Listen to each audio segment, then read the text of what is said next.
Welcome back, everybody. This is Yankee Chatter, episode number 5. I'm Brad McCormick, and this is my partner down south. Greg Andriano.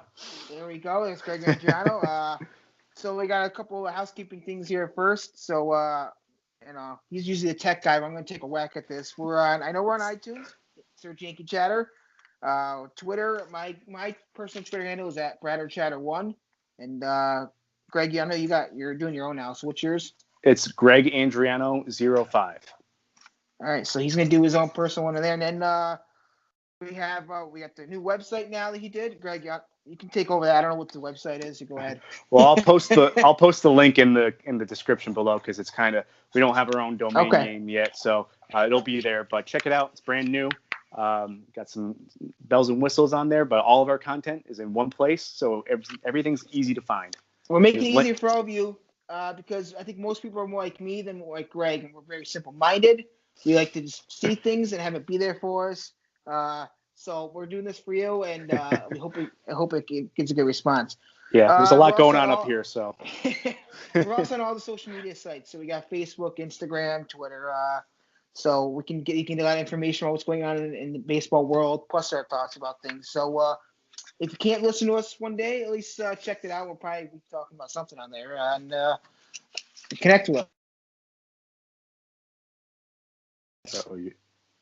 Spread the word, tell friends, family, strangers, what we want to do. Print some stickers up for us and post them on public property. What the hell? Why not, right? Right.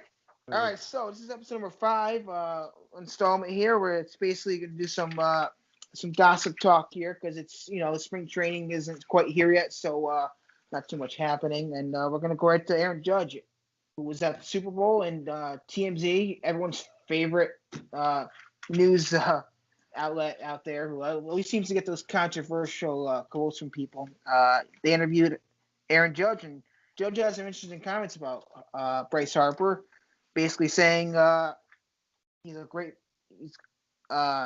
adding a player like Harper, an MVP caliber player like that, is going to make any team better, and that he'd be more than happy to switch positions. The Yankees are pretty deadlocked in outfield right now, so where would they go? I don't know. That's what we've been talking about for most of the free agent period. I feel like we've been beating it like a dead horse. Yeah, I mean, I think everyone knows that, but if you really dive into it, it's not the most reliable 6 guys out there, but it's still 6 guys. So, Greg, what do you think about Judge's comments about possibly moving out of right field to allow for Bryce Harper to join the team? Well, those comments alone should show all Yankee fans the kind of player that Aaron Judge is, the kind of person he is. He is a team-first player. He will do whatever it takes to win. He knows that if the Yankees were to add someone like Bryce Harper, it would make them a better team. Bryce Harper has been in the league a lot longer than Aaron Judge, so there's a good chance that he might want to play the position he's been playing. And being the team player that Aaron Judge is, he openly will change positions.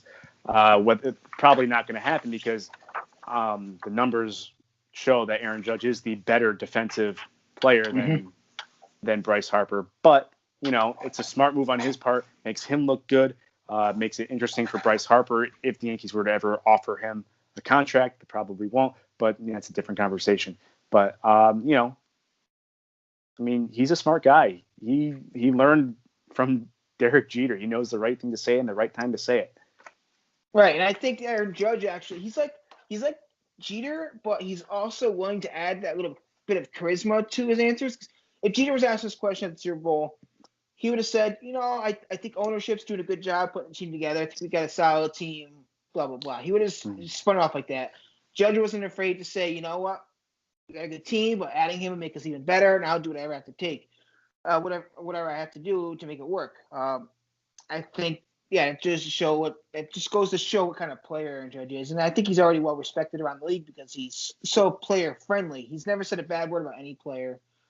He's willing to do stuff like this. He's got his own Judge's chambers in right field, for God's sakes, and he still doesn't move. Like you said, Bryce Harper is not a better fielder than Aaron Judge. Aaron Judge is the superior right fielder, arm strength, skill wise.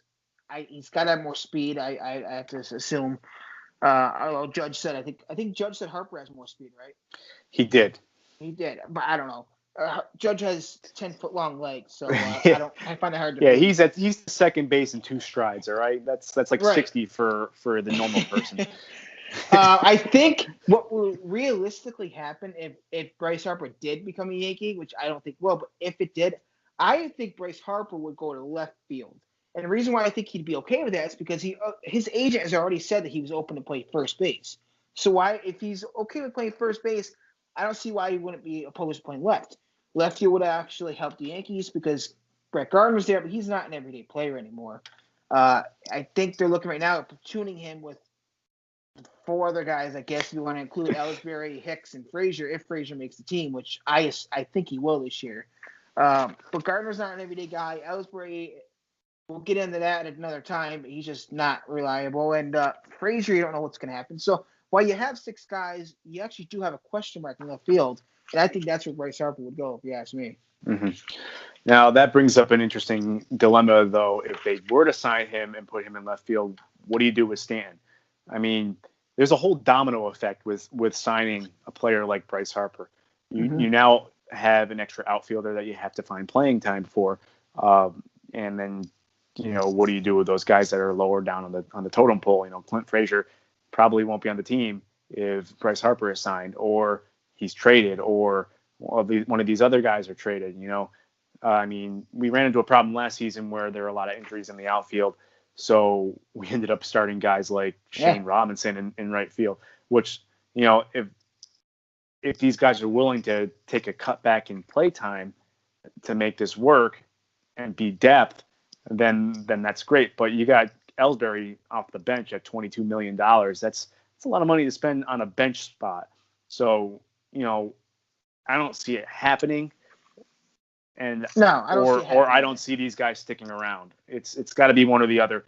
And like I said, Judge is just going to say the thing to make everybody happy because that's the kind of guy he is. He's not going to say, "Oh yeah, let's get him and then let's make some trades." And he's not that kind of guy. No, and he's enjoy himself. It's TMZ. It's not a press conference that you can see him. It's TMZ. So Judge is just saying, "Yeah, I'll take him. He's a great player. Who wouldn't take him?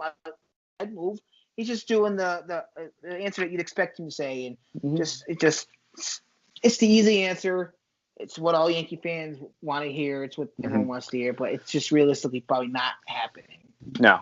So let's open this can of worms, though. Okay, say they sign Bryce Harper, and say they tell him he's going to play right field.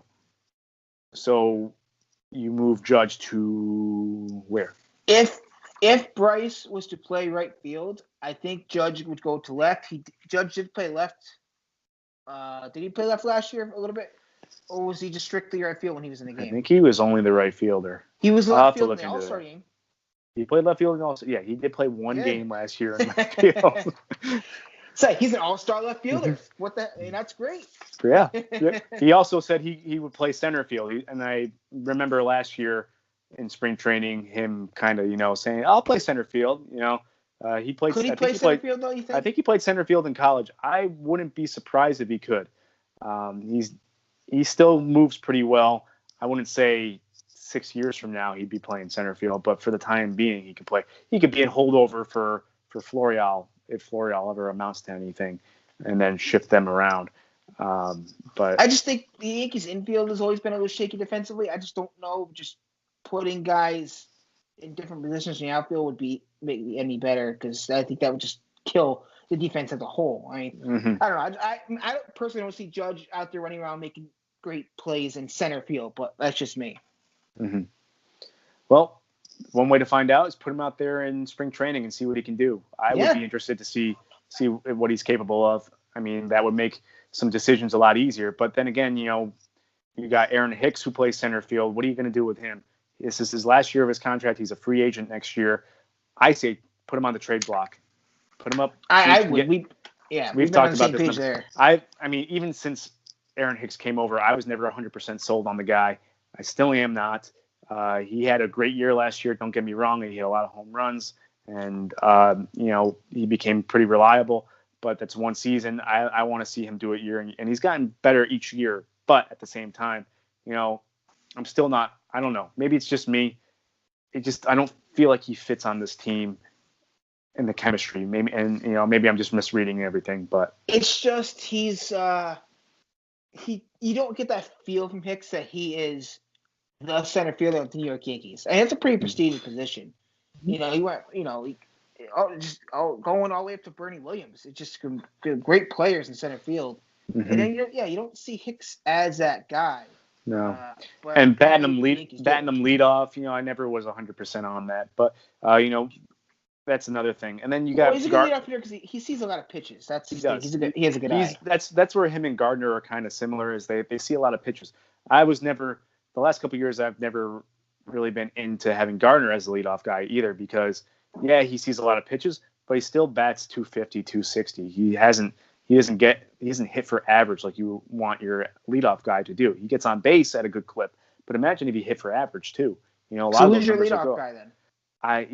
That's the thing, is I don't know. Right? I don't know because your other 8 hitters are power hitters. I mean, maybe Torres becomes that guy down the line in the sense that he can get on base and he worked because he can hit for average.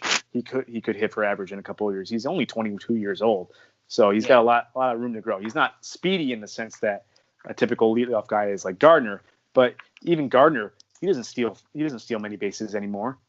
What guy on the Yankees steals more than 25 bases? Right, and it actually, the leadoff guy is not that guy anymore. It has to be a speedster. A lot of teams are putting their power hitters up in the first spot, because the whole idea is to get your best hitters more bats than less able hitters, I guess you could say. Exactly. You want your better hitters hitting at the top of the order. That's how I was always taught. That's the number 2 spot.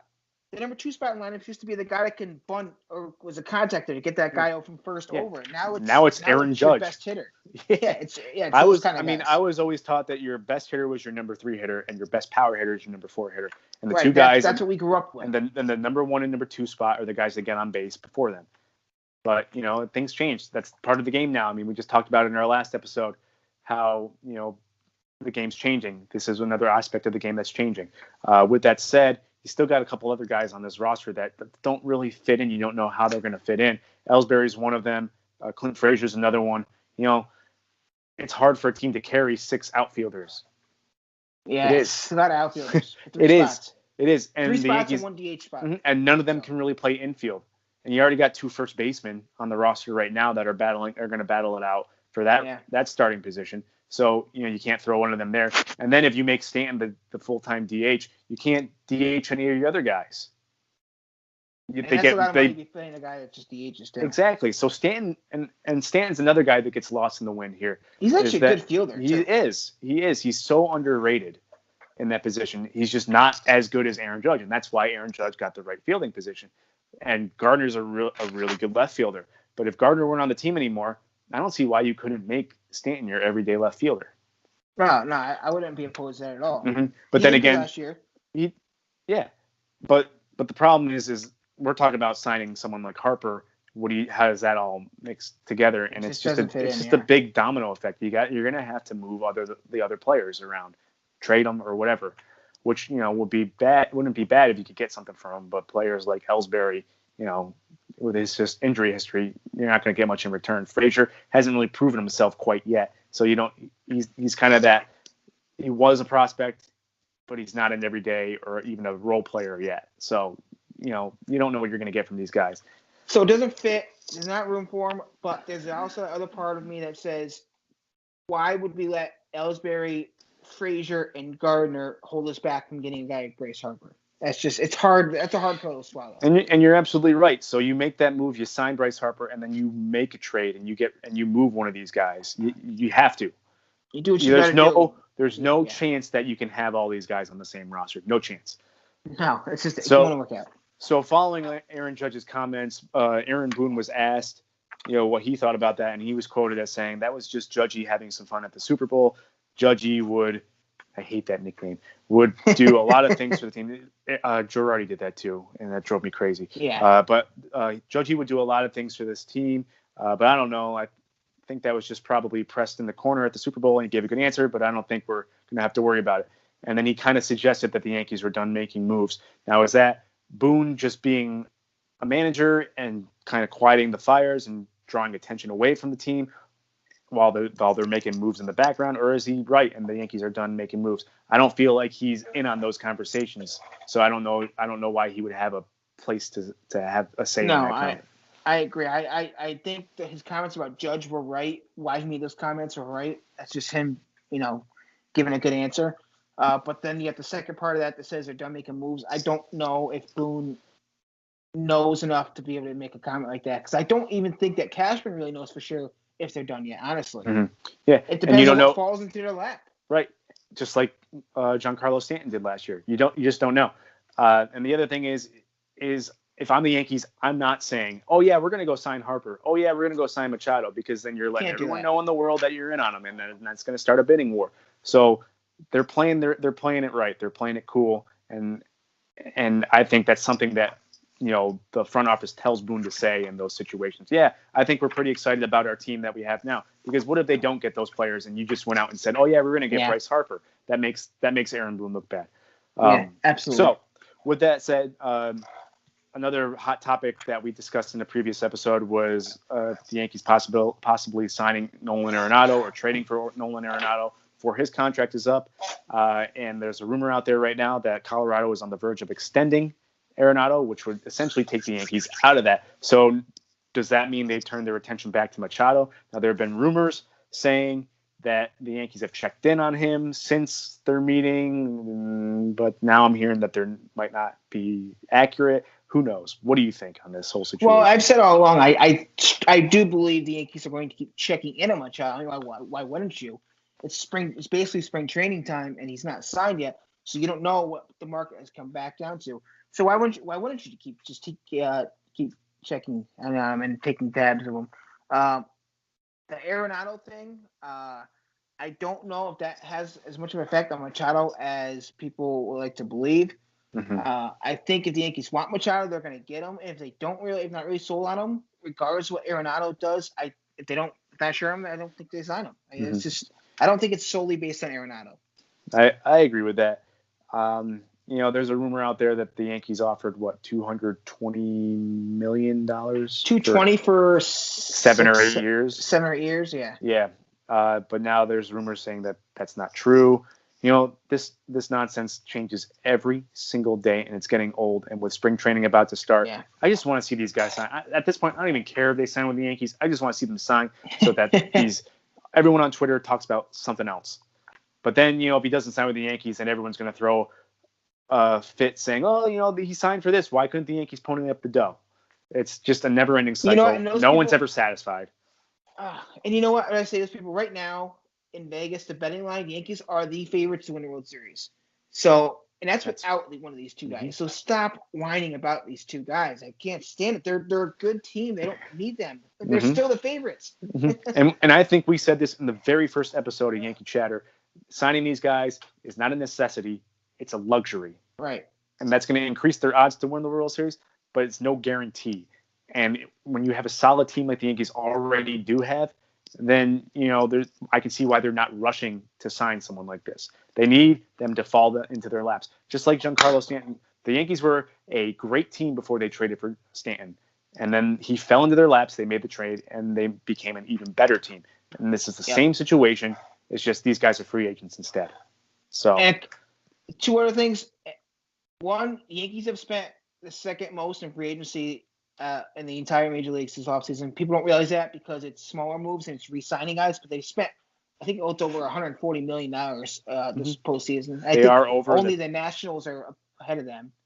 And I think you're right. Secondly, with the Arenado thing, I think because of the way free agency is, I think players are starting to get scared. I think they see a labor war coming. Mm-hmm. I expect more guys to start extending themselves before they get to free agency. Mm-hmm. So I wouldn't doubt if this happens with Arenado. This has already started happening in years past. Maybe not to the extent that we might see, but these big name pitchers are signing young pitchers that hadn't seen free agency yet. We're extending before their contract is up. Now you're going to see probably more offensive players because the market's usually very offensively focused. It usually is. Mm-hmm. Those big name hitters usually get the bigger contracts. It's rare that you see a number of pitchers get big contracts like that. I mean, Scherzer, Kershaw, but those are the exception. So Right. I could see this. You're right. This is probably going to even become more of a trend, full circle for Yep. everybody in baseball. I mean, everything's a mess right now. Teams don't know who they want to sign, how much money they want to spend. They're trying to reset the market, but with inflation and with player value increasing and players valuing themselves at an all-time high, this is where both sides are going to start to butt heads, and you're going to see some issues.